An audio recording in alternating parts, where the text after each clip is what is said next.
साल 1674, रायगढ़ किला। स्वराज्य का हृदय और वहीं होने वाला था।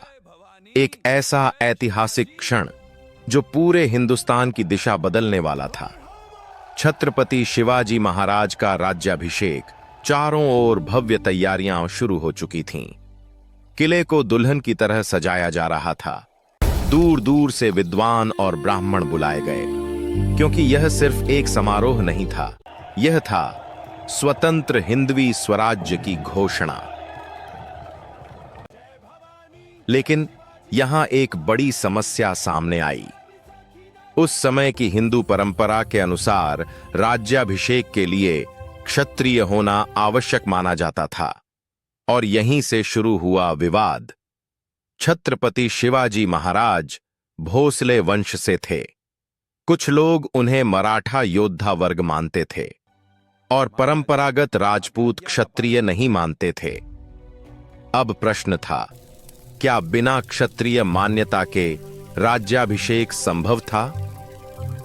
तभी काशी से बुलाए गए महान विद्वान गागा भट्ट। उन्होंने शिवाजी महाराज के वंश का गहन अध्ययन किया और फिर पूरे दरबार में घोषणा की। महाराज को क्षत्रिय घोषित किया जाता है। धन्यवाद महाराज। ऐसा कुछ इतिहासकर्ता का माना है। यह सिर्फ एक घोषणा नहीं थी, यह था उनके सम्राट बनने का अधिकार।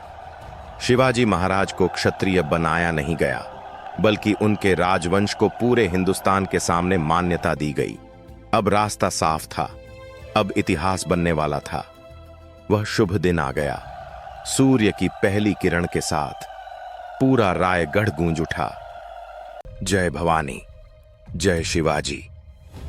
छत्रपति शिवाजी महाराज राजसी वस्त्रों में सुसज्जित होकर सिंहासन की ओर बढ़े। हर कदम इतिहास लिख रहा था। गंगा, यमुना और पवित्र नदियों के जल से उनका अभिषेक किया गया। मंत्रों के पवित्र उच्चारण के बीच पूरा वातावरण दिव्य हो उठा, और फिर शिवाजी महाराज बने। छत्रपति शिवाजी महाराज रायगढ़ के भव्य सिंहासन पर बैठकर उन्होंने एक नई शुरुआत की। अपनी राजमुद्रा जारी की, अपने नाम के सिक्के चलाए। अब यह सिर्फ एक राज्य नहीं था, यह एक स्वतंत्र साम्राज्य था। मुगल सत्ता से अलग, स्वाभिमान से भरा हुआ। पूरा स्वराज्य खुशियों से झूम उठा। गरीबों को दान दिया गया, हर ओर उत्सव मनाया गया। यह सिर्फ एक राज्याभिषेक नहीं था, यह गुलामी के खिलाफ एक हुंकार थी। यह एक नए युग की शुरुआत थी। अब छत्रपति ये शिवाजी अब सिर्फ एक सरदार नहीं रहा, ये तो एक साम्राज्य बन गया। खतरनाक, बहुत खतरनाक।